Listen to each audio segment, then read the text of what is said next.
As we head into the month of Kislev, which is obviously the month of Chanukah, we're going to explore what exactly was the miracle of the oil on Chanukah. It's related to the parasha this week, where we have the miracle of Sarah and subsequently Rivka's candles that lit from Shabbos to Shabbos. Parashas Chayei Sarah v'Gelein kabechama v'chama shonim v'hain Yor in Shabbos Mevorchim Chodesh Kislev. Frequently, Chayei Sarah is Shabbos Mevorchim Kislev. V'alpi hayadua as the parashas hashvu haben hashaychus zum zman in welches verin geleint, as we know the Shalach Kodesh tells us that the parasha is always aligned with the timing in which it is read. Is verstandig as in the parasha is merumas in Yonah von Chodesh Kislev. There has to be something in this parasha which alludes to what the month of Kislev is all about. What is the month of Kislev about? The spezielle Teichen von jeden Chodesh. Mit welcher teilt sich aus von anderen Chadashim, the unique content of each month which distinguishes it from other months, is berei v'hapiyamim verbunden mit yamim yuchadim, yamim tevim, v'chulei von dem Chodesh, is typically associated with whatever the special dates are in that particular month, a Yom Tov or the likes, because those special dates influence the entire reality and nature of that month. Here's a simple example, Chodesh Adar, we're told very clearly in the Megillah itself that the date that is special in Adar influences the entire month of Adar. Purim Teg in dem Chodesh is the ganze Chodesh nefach geworden in our Chodesh von Simcha and Yom Tov. As the pasuk tells us, because of what happened on the days of Purim, the entire month was transformed into a month of joy and of Yom Tov. Coming back to our month, von dem ist wahrscheinlich bin Yonenu, as the Teichen von Chodesh Kislev is verbunden mit dem Yom Tov Chanukah. The entire theme of Kislev must tie in to the Yom Tov, which is the primary Yom Tov of Kislev, namely Chanukah, was hebt sich an bechafei Kislev, which begins on the 25th of Kislev. And because Chayei Sarah is typically the parasha that blesses the month of Kislev, it's no surprise to us that in the story of Parashas Chayei Sarah we find something that alludes to the message of Chanukah and the miracle of Chanukah. What's the miracle of Chanukah? Why did we make a miracle and a celebration of Chanukah? Because of the miracle of the oil. As we know, they only found a single jug of oil. There was only enough oil to last for a single night. And the miracle is that it burned for 8 days. So oil that burns much longer than it should have is a miracle we also find with Sarah and Rivka, which are both relevant in this week's parasha. Like the Chazal tell us on the pasuk, when Yitzchak Avinu brought Rivka into his mother's tent, and it was like Sarah was back, as the Shabbos was Shabbos. So Gemara tells us that they lit candles one Friday, and those candles remained alight until the following Friday, similar to Chanukah, right? Where the light lasts much longer than it should have. There's a slight difference. The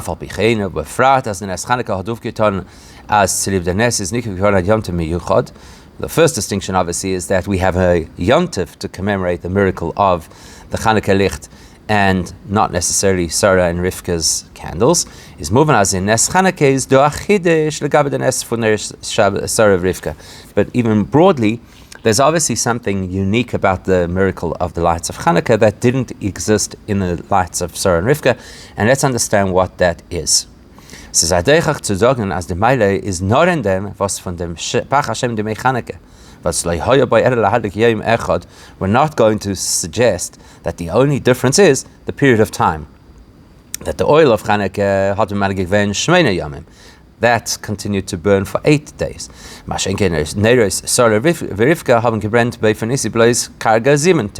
Whereas Sarah and Rivka's candles only really lasted miraculously for 7 days. That's not going to be the big distinction between the two. Because that's not a distinction in terms of the quality and the nature of the miracle. Now, blazing kamos, it's just a difference in how long the particular miracle extended. So we're looking for something deeper. There's got to be a fundamental qualitative difference between the miracle of the Chanukah lights, which turned into a Yom Tov, and the miracle of Sarah and Rivka's lights, which are an historical point of interest, but don't actually have an impact on our lives. So there are two possible ways that we could analyze what was so unique about Chanukah. The Nes for Chanukah is Mevorchim. There are two ways we look at the miracle of Chanukah. Aleph S is Tsukikum Derech Nesen Kamus Hashem. And the one possibility is that the miracle of Chanukah is the quantity of oil miraculously increased again and again, to the extent that there was enough oil to last for 8 days. So originally there was not enough oil, and then miraculously the oil expanded, and now there was enough oil. And there's two ways that could have happened. Is jeden Tag nach Anfüllen der Neres geblieben Moller Kippatchila. One possibility is they poured oil out of this jug into the menorah and then looked back and the jug was full again. Or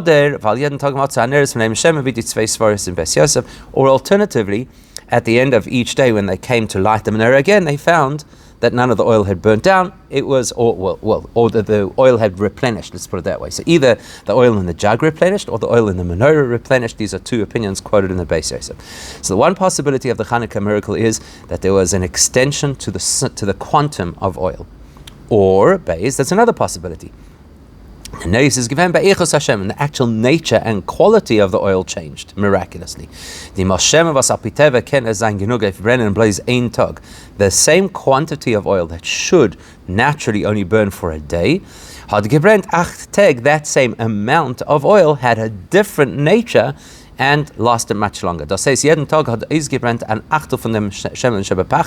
technically means that instead of the full quantity burning down in a day, 1/8 burnt down each day. But the Beis Yosef sagt, as mir hat dem Shemen shebepach zertelt auf 8 Chalakim, und jede Nacht hat man in der Menorah reingegossen nur ein Chelek. Like the Beis Yosef suggests, that there was a possibility they actually split the oil they had into 8 portions, and each night they only poured a tiny portion into the Menorah, and miraculously it lasted. Oder wie der Prichodesh ist Masber, als man hat die erste Nacht reingegossen in dem ganzen Shemen in der Menorah, und jede Nacht hat bloß ausgebrennt 1/8 von dem Shemen. Or the Prichodesh says, no, actually they originally filled the Menorah completely, and each day, instead of the full amount going down as it should have, naturally, only 1/8 went down. Okay, so either the amount of oil miraculously increased, or the rate of burning miraculously was different. But Pisa kommt aus der Chere, as the Bira behanal Zines Chanukah is demselben Zug Nes wie Hanes the Sorah Rivka, is told in die zwei auf einem Anal. So now we're trying to work out, is the miracle of the extended burning of the menorah during Chanukah similar or different to the burning of the oil in the candles of Sarah and Rivka? So maybe it depends on whether we're looking at a difference in increasing the quantity of oil miraculously or decreasing the rate of ignition miraculously. So, if we go with the second view, which is that there's a miracle as to how the burning worked, well then it would seem that the menorah and the story of Sarah and Rivka is pretty much the same. So you light a candle in the normal way, like Sarah and Rivka did on a Friday, or like they did in the Beis HaMikdash, and then after that something miraculous happens and it doesn't burn in the natural way. In beide Fallen hat Ner gebrennt viel länger wie das Mann Wasser kann bringen al pi teva. In both cases, what happens is the candle burns or the oil burns far longer than nature should have allowed it. On the chilek zwischen sie is, and then the only difference between Chanukah and Sarah and Rivka's candles is, Aleph, by Chanukah is given aggressor, he's soften kechad leika if 8 tag kanal.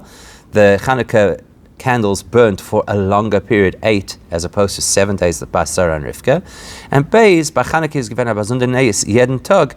The second distinction is that at the Chanukah miracle, there's actually a new miracle daily. But jeden Tag in the menorah, because you had to light the menorah every single day. By Sarah and Rivka haben die Neres gebrennt 7 Tag nacheinander. Whereas Sarah and Rivka, they would have lit their candles on Friday, and then it would remain burning for 7 days. So those would be the two distinctions, but there'd be a great similarity between what happened with Sarah and Rivka and what happened with the menorah, because in both cases, the candle, the light burns longer than you would have expected. Whereas if we go with the first opinion, which is that the amount of oil replenished itself miraculously, then is the Nes Chanukah von an anders Zug. Then the Chanukah miracle is a completely different experience to Sarah and Rivka's candles. Because the miracle of Chanukah, it would then emerge is that miraculously new oil is produced every single day, which is something we definitely do not find reported in the story of Sarah and Rivka lighting their candles. But even with that opinion, there's still no fundamental innovation in the miracle of Chanukah.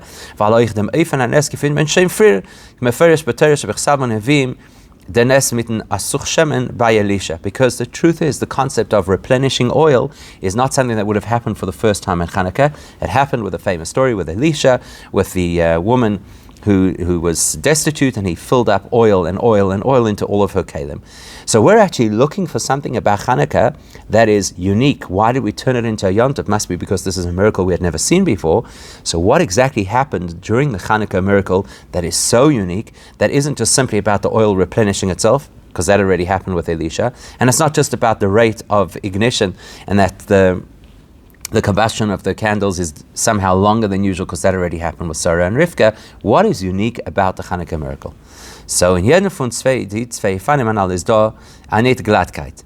Okay, so now both possibilities we looked at. Either the miracle is that the oil miraculously replenishes, so it's a quantity miracle, or the miracle of the oil is that it burns at a slower rate, so it's a quality miracle. Each one has a shortcoming. So there's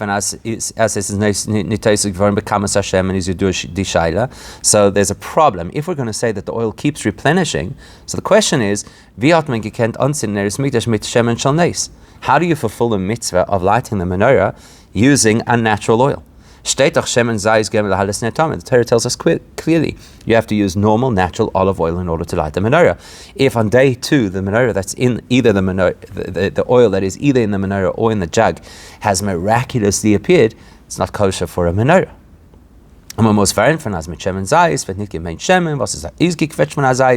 have to come up with a whole Talmudic explanation that actually olive oil doesn't mean that it has to be from an olive, but rather an oil that has all the physical qualities of olive oil, even if it didn't really come from an olive. So it's not an ideal explanation to say there's miraculous oil, because there are halachic shortcomings. And whereas the other option, which says that the quality of the oil changed and therefore it's burnt at a slower rate, and therefore only 1/8 of the oil burned down each night, still also has a problem, is nicht glattig. The din by menorah is doch, the halacha of a menorah is as 10 lamidosach teitelechas meravat boiker chule. There's a halacha that you have to fill the menorah with enough oil to last a night, or to and there's a quantity for that. It's a half a loik. That's the first problem. Now we're saying that there's going to be less and less and less. By the 7th night of the Chanukah miracle, there's far, far, far less oil than you're supposed to put. Besides that,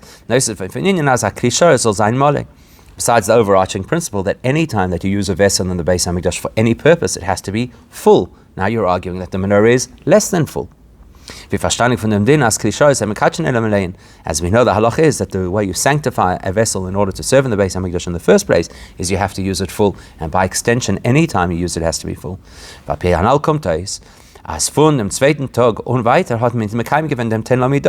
So if we're going to go with the argument that the oil burns at a slower rate, and now there's less and less and less oil each night of Chanukah, then from the second night of Chanukah, or of the original Chanukah miracle, they were not fulfilling the halachic requirement to have a full menorah and to have the correct quantity. They didn't have the correct amount. So each argument has an halachic problem. Either you're using oil which doesn't technically qualify as oil for the menorah, or you're using a quantity that doesn't qualify for the quantity of the menorah. Und euch liedach gisse, ab hier kommt euch, dass jeden Tag chutz dem Achten ist gewesen, nicht mit das, dass teteleches mehr wat weker. Now the ersten Tag 8-mal as I feel, then zweiten 7 and as I weiter. In fact, the question has the other side to it as well. Halachically, you're supposed to fill the menorah with enough oil to last the night. If it's burning at a slower rate, then on the first night that they lit the menorah, there was actually 8 times the amount of oil that they needed. They didn't necessarily know it, but that's the fact. And only on the last night would there be the correct amount of oil. So halachically, it doesn't seem that we're actually fulfilling the mitzvah of Chanukah, of the menorah properly in the Chanukah story.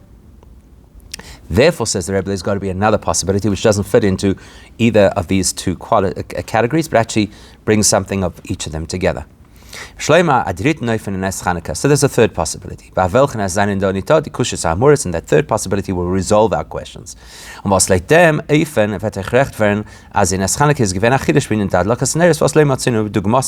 this will also help us appreciate why in the Chanukah miracle there is something brand new that we have never seen in history before, not with Elisha and his never-ending oil, nor with Sarah and Rivka and their long-lasting candles. The Gebrach Friesif base from Beis Yosef is the Nes Chanukah Leitein Sfara Bashtan in Dem. Beis Yosef brings at least one opinion that says that the Nes Chanukah was Vasnasnu Kol Hashem and Baneres. They poured the full amount of oil into the menorah. And they arrived the next morning and they found the miracle was that the menorah was still full. Even though it had burned through the night, the oil had not gone down. Let's analyze what exactly happened to cause that. As the Persian Dem is, the explanation is neat as the Shemen hat ausgebrennt und danach haben sich die Neres wieder angefüllt mit Shemen bederchnes. That doesn't mean that the oil burnt down and then new oil appeared miraculously, because as mentioned, that would have an halachic question, is that oil kosher for the menorah? That's not what happened. Now as the Shemen hat gebrennt, it means that the oil did burn. Und zusammen damit ist von ihm gar nicht nechse geworden. And the miracle was that the oil burnt without the oil diminishing. Which is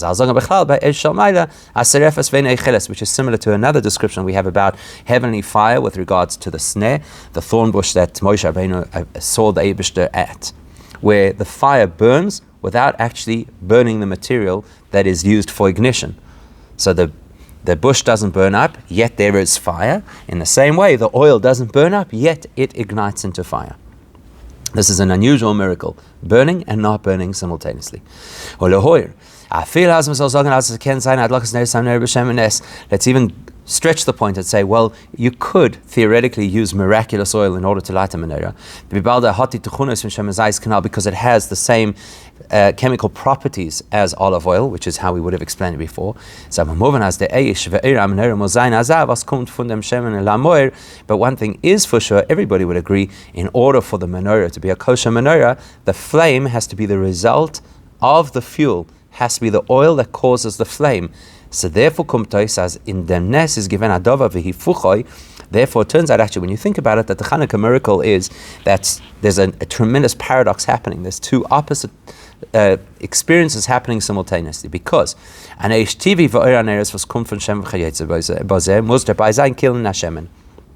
natural process of producing light through a fire is that the oil has to burn. And if it burns or combusts, then it usually disappears.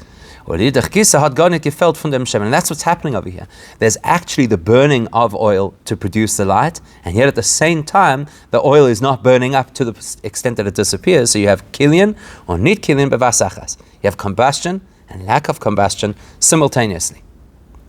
This is the principle of an expression of Hashem's infinite reality that can accommodate absolute contradictions. This is quite similar to the fact that we know in the Kodesh HaKadoshim the Aron had physical dimensions and yet occupied no space. Where also there you've got these two contradictory realities, because the Aron had physical dimensions that you could actually measure, so it physically occupied space. And at the same time that it physically occupied space, it also did not occupy space in the Kodesh HaKadoshim, because you measured it and it was as if it wasn't there. Likewise here, there's the physical combustion producing this fire. The oil is burning to produce the fire, yet the oil is not being burnt up. That's an incredible miracle. So it's not just a miracle of miraculous replenishing oil, nor is it the miracle of miraculous slow burning. It's the miracle of burning and not burning simultaneously. Let's take it deeper. A tifra inyan in them. The meaning from Mekayim Aron Einim and Amida, this principle that we're quite familiar with, that the Aron did not occupy space in the classical way, is not the Adgash as the Aron hat in sich gehat beide hafochim Mida und Einam min Amida. We're not only emphasizing this incredible thought that the Aron is both finite in its dimensions and yet completely beyond the rules of finite because it doesn't occupy space, bevasachas, and that happens simultaneously. Now, nochmer, it's actually a deeper principle than this. The entire principle of knowing that the Aron doesn't occupy space hinges on the fact that the Aron has dimensions. If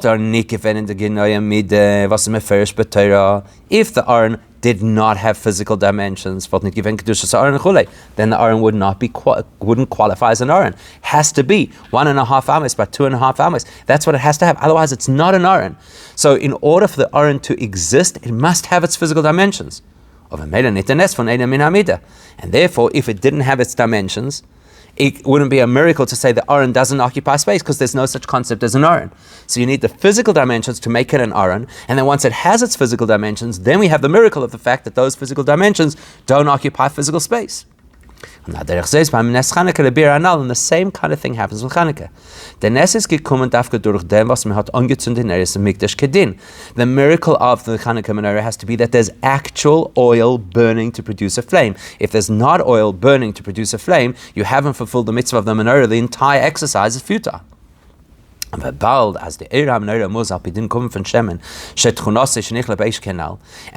order for halachically to satisfy the requirement to light the menorah, you need oil that is burning. Then the next morning when you discover that the oil is still full, that the oil didn't burn out, the miracle is not the fact that the oil replenished, the miracle is the fact that the oil burnt and did not burn at the same time. Much like the Aron is only an Aron because it has dimensions, and then the miracle is those dimensions don't take up space. So die Sheiches von der Meifan Hanes zu Chanukah Dafka wird man verstehen bei dem Achillik zwischen die Gimel Biurei von Hanes Anal. So now why is it specifically on Chanukah that we have this crazy miracle? Burning oil that doesn't burn. The total paradoxical contradiction of nature and supernature. Why is that specifically on Chanukah? So let's look at the three possibilities that we've described of how the miracle could work, and then which is the one that is specific to Chanukah. Aleph Eisafa B'Kamas Hashem, and we said one possibility was that miraculously the oil just replenished itself. Or Beis Eisafa B'Eichas Hashem. The alternative was, we said, that the oil just operates in a completely unique way and burns at a different rate. And then the one we settled on, which is that actually the miracle of Chanukah is the burning of oil in order to fulfill the mitzvah of Chanukah without the oil burning up in order to have the miracle of Chanukah.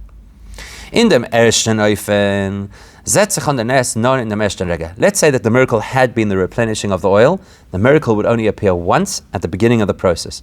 As soon as the oil fills up again, there's your miracle. You fill up the oil, and now it burns again naturally. The whole burning through the night of the menorah is no longer a miracle. Next day, the oil fills again, one miracle. You light it again, it burns naturally. Now, of course,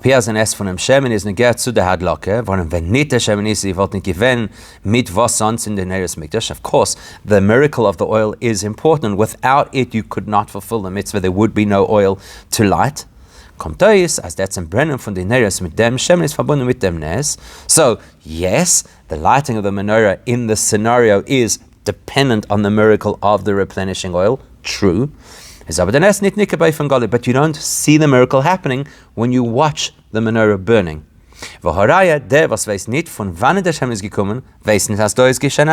So let's say you walked in the middle of the evening and you saw the menorah lit. You wouldn't know where the oil came from. You'd be oblivious to the fact that there had been a miracle. So the miracle happens, the miracle facilitates the mitzvah, the miracle is not ongoing, the miracle is not visible in the performance of the mitzvah. In Zweiten Neufen, when you go with the second view, which is that the oil burns at a slower rate, if a little bit of oil is lasting much longer than it should, now when I'm watching the menorah, I can see the miracle because I watch and I see it's going down really, really slowly, and that's not normal. Aber von deswegen ist das nur, was der Aufruf von der Nes setzt sich an in den Zman, was der Shemen brennt. But when I'm looking at the menorah, I'm not seeing the miracle happen, I'm seeing the result of the miracle, slow burning oil. Aber der Nes Gufa hat sich schön aufgetan in der Rega, wenn der Eibishter hat Meshane gewinnt und verstärkt dem Eiches Verkehr von dem Shemen. But the miracle actually happened when the Eibishter reconstituted this particular oil so that it will burn slower. I'm not witnessing the miracle, I'm witnessing the result of the fact that the Eibishter miraculously changed the constitution, the chemical makeup of the soil. In dritten Eufen aber, but if I'm watching the menorah in the third version, the way we understand that the Chanukah story happened, was ist ein Inne von Inna Hamnim Nois, where I'm seeing a contradictory reality. I'm watching it burn without burning. then A, the miracle is happening at every single moment, and the truth is I could detect it happening in every single moment. So this all has a good lesson for us. So these three concepts translate into how we serve the Eibishter. Let's first determine what's the difference between serving Hashem in a natural way and serving Hashem in a miraculous way, because that's what we're comparing over here, nature versus miracles. Teva is natural service of Hashem is when I serve Hashem according to what makes sense. I'm serving the Eibishter within the reality of my nature, what makes sense to me, my reality. What I understand, what I appreciate, what I feel. Whereas when a person serves the Eibishter in a miraculous way, that means that they're accepting the Eibishter's authority unquestioningly, and therefore they're doing things which are beyond what is, so to speak, normal and natural and expected. You don't start thinking about what do I want, what do I need. And the person is not serving the Eibishter limited to their own natural abilities or understanding or feelings. When a person serves the Eibishter in a so-called miraculous way, they're all in, they're completely committed, doing what the Eibishter wants to the extent of personal sacrifice. Now, the truth is, any time that we serve the Eibishter, the underpinning, the foundation of our service of Hashem should always be accepting Hashem's authority and being willing to have Mesiras Nefesh. Like we know, the Gemara tells us about the order of how the Shema is presented, that the first step of serving the Eibishter is to accept Hashem's authority, absolute commitment, and then translate that into the practical commitment of doing mitzvahs.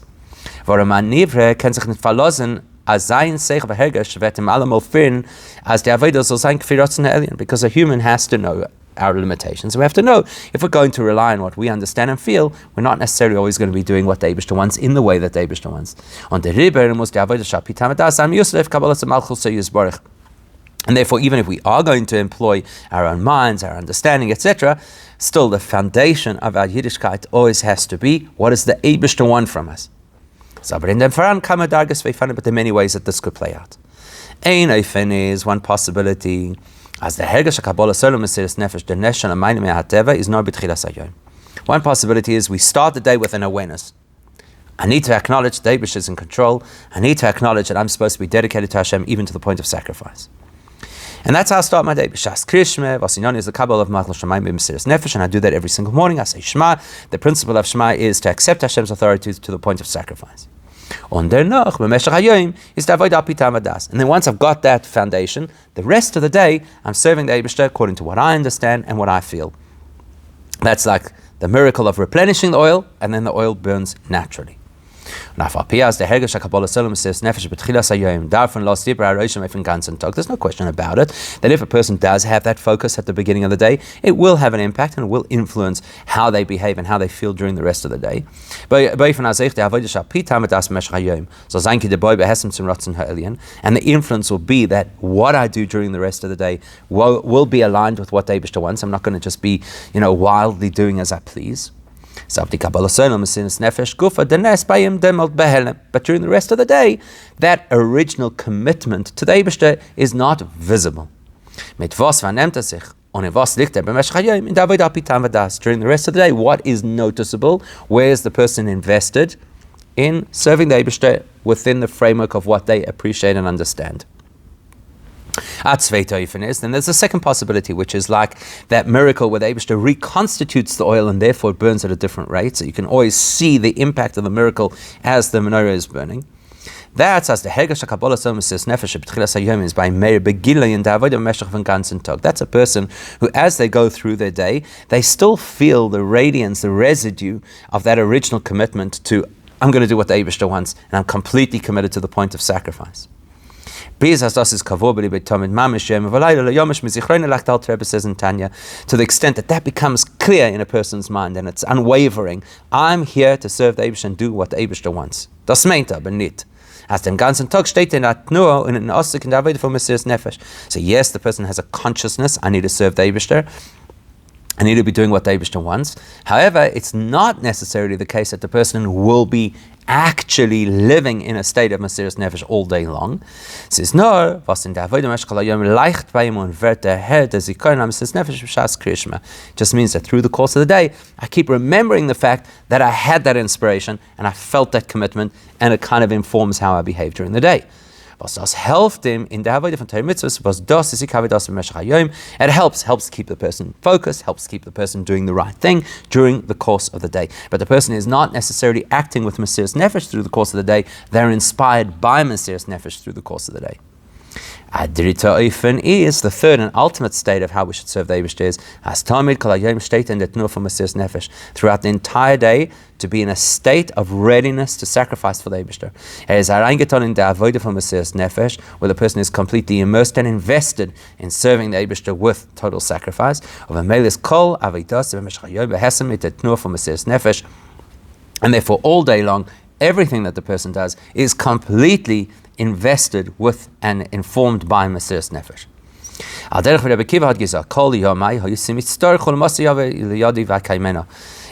you'll see with the example of Rabbi Akiva, his entire life is bothered by the fact, when can I have Mesiras Nefesh? How will I have Mesiras Nefesh? As gestanden in det nur for Mesiras Nefesh, nicht nur b'shas Krishma, no kol yomai ständig. Rabbi Akiva didn't only feel this commitment of Mesiras Nefesh at the highlight of Krishma in the middle of davening, but all the time. In alle seine Inyonim is by him gewendet nur from Mesiras Nefesh. Everything that Rabbi Akiva did all of the time was completely driven by Mesiras Nefesh. So die drei feine Manal seinen tollen der Maim der Matzav Ruch in welchem befindet sich. Which level a person will be at is dependent on where they're holding spiritually. So let's say we were living in the greatest spiritual times. We're living at a time where you could see Kedusha revealed in the world, or B'avodah di darga von tzaddikim, which would imply that a person is serving the Eibishter in the mode of a tzaddik. Then is genug Then yes, you could have that miracle at the beginning of the day. You could have that awareness at the beginning of the day. The world is a good place. We're all aligned with what the Eibishter wants. We just need that boost at the beginning of the day of Mesiras Nefesh and commitment to the Eibishter, and it will carry us through. Because there's no real darkness and obstacles, is then that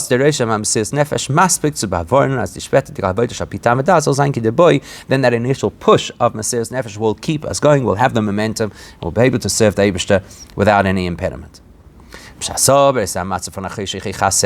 But what if we're not living in that beautiful world, and instead we're living in a dark world? Then to be able to contend with such a dark world, it's not going to be good enough just to have a spark of Mesiras Nefesh commitment at the beginning of the day. And the rest of the day it's just there in the background abstract. In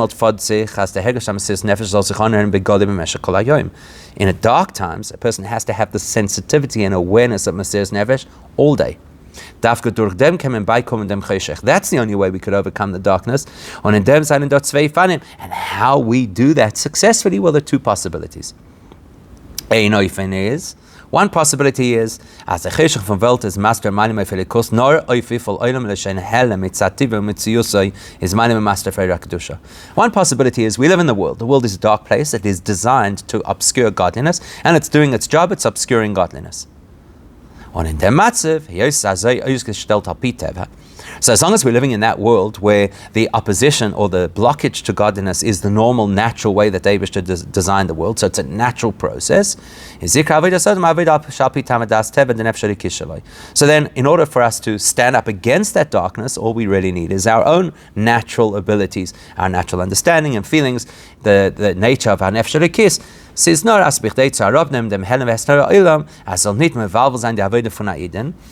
enough for us to serve the Eibishter using our nature, but to be sure that we don't get confused or distracted by the darkness, we have to have that awareness, that sensitivity, that feeling of Mesiras Nefesh during the course of the day, just to make sure we don't get sucked into the darkness. Now let's talk about the world as we experience it. But what happens when you live in a world that isn't just fulfilling its natural process of obscuring godliness, but it is actively trying to block and oppose godliness? Then we're in a different story. The Jewish people are captive by the world. The world is interfering with us serving the Eibishter. Dann darf der Ikra Avodah von ihnen besteht in Leichem sein mit dem Cheshach Olam. Well, then our Avodah is that we actually have to fight the world, fight the darkness. We've got to break the stranglehold of darkness and eventually transform the darkness into light. How do you do that? Und in der Avodah fährt sich, als man soll stehen in einer ständigen Tnuf und Mesiras Nefesh, kol Tzad b'Shoal, b'meshech kol hayom. To achieve that, that's when we have to be with absolute dedication, with complete Mesiras Nefesh, every step of the way, all day long, and only then do we convert darkness into light. That's actually what happened at the Chanukah story. And das ist echt der Bir, was für Chanukah ist gewähnt, that's why the miracle of Chanukah is this incredible miracle of two completely contradictory realities, burning and not burning simultaneously. A miracle that had to repeat itself at every moment of the miracle. Because that miracle was obviously the response to the kind of dedication to Hashem that the Yidden were showing at that particular time, which was Mesiras Nefesh at every step of the way. Because of the incredible darkness during the time of the Greek Empire. As we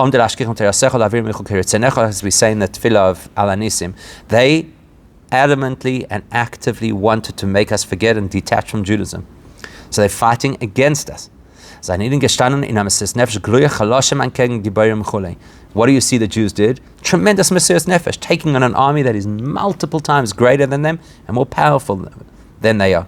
So that they would fight against darkness. And they were so powerful in their Mesiras Nefesh that they were able to elicit, as the pasuk says, and Hashem, not just Hashem, and Hashem, which implies something which is a very high level, will illuminate the darkness.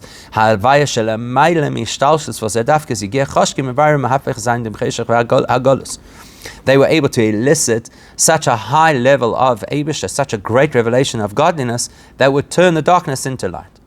And their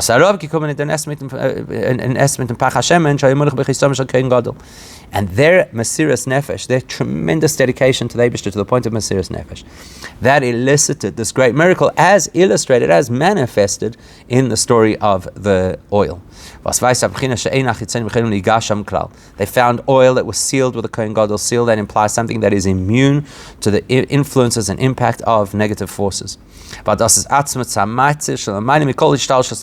put it into the language of Chassidus, it's an implication of a level of the essence of the source of all existence, which of course is higher than the system within which existence lives. And the far as because they reached such a high level, because they were able to elicit such a deep part of the Eibishter's essence, therefore the way that translated into a miracle in this world is a miracle that defies every single rule in the book. So that's the message of Chanukah, which also links us to the other Fa'ases Chassidim, very important date in the month of Kislev, the Tag from Yites Kislev, Rosh Hashanah Chassidus, the day of Yites Kislev, the Rosh Hashanah of Chassidus. Now that we're in this incredibly dark period, just before Mashiach is revealed, where the darkness thickens from day to day. The weapon that we need to release in order to overcome the darkness is the oil of Torah. Torah is usually compared to water, the deeper parts of Torah to wine, and oil is the essence of Torah. Not just the secrets of Torah, but the very deepest secrets of Torah, the essence of Torah, the Yechida of Torah, which is the part that empowers us to reveal and express the Yechida dimension of our own souls. That's why we have Yites Kislev now. Und in einer von your Futze meine Seche Chutze, the Mayonas sollen sein Chutze, Weifen von Hafotze, and not just that we should have access, us as some kind of an elite group, to these deep, deep teachings of Torah, but we should take the origin and the source of those teachings and spread them to the furthest possible reaches.